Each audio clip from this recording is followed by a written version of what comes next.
Hey everyone, H-Lock here to give you a quick and dirty breakdown of the Fatless video posted today. I'm just going to have it playing in the background, muted, so there's something going on. So about 3 minutes, 40 seconds in, they addressed the question, is it a raid clone? They say no.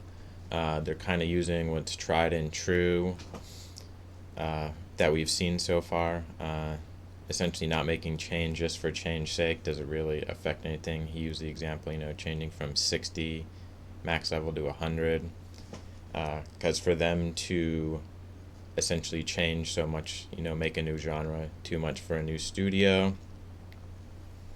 6.5 minutes in, are you going to run out of ideas for champs using just gods? And they say no, because we're not just using gods, we're going to use myths and legends. The example he gives, like, should we have Yetis in the game? Also Robin Hood. And then later, about 20 minutes in, someone asked about diversity, and he mentions a few, or the question mentions, I believe, African legends or gods, and he says they've started working on Hindu gods for the game. I thought those two kind of went together, so that's why I mentioned it here. 8.5 minutes in, pay to win.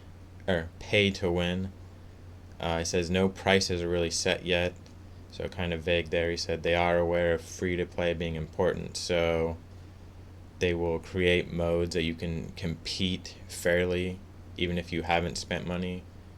I'm guessing one of those will be kind of normalized PvP, similar to AFK. I forget the name. I think it's AFK Journey, but it's the same company as AFK Arena.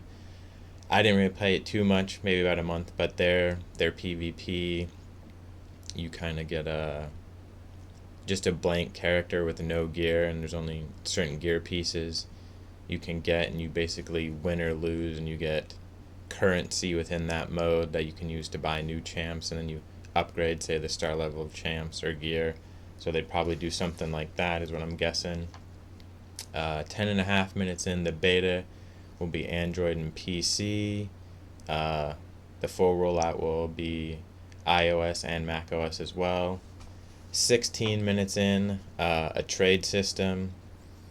They said, no matter how they broke it down, essentially there was always going to be abuse within the system, and bring in essentially outside entities where you can go to a website and say, oh, I want to buy this champ, and then they just keep starting new accounts to farm stuff or something along those lines. So essentially abuse, saying they probably won't do that.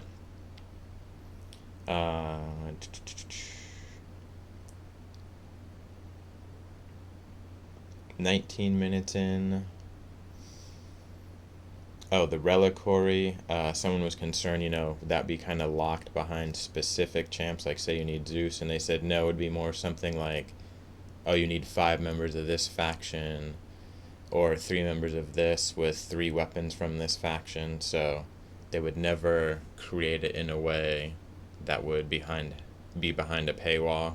At least that's their intentions. We'll always see, mistakes happen, but I'm sure they would fix it if it did. Almost 22 minutes in, someone asks a question about farmable PvE mode, continuous gameplay. They didn't really strictly say no. They didn't also say yes, but they did say time in game is a big factor for them. That's why there's not really an energy aspect of the game right now. I take it this is also related to them wanting people to be able to take a break and not feel like they're missing out. You got to play every day or falling behind. 23 minutes in, language, English. Assuming the game does well, they will bring localized languages later. German was the first example they used. And then in the outro, they talked about having 50 characters done so far, even though we've only seen a few amount. The stuff I did not address was more gameplay and technical gameplay related stuff, which the short answer to all that is it was still up for change. So what they have so far may not be the end result, so they didn't really say yes or no based on those questions. This has been HLock. Thanks for watching.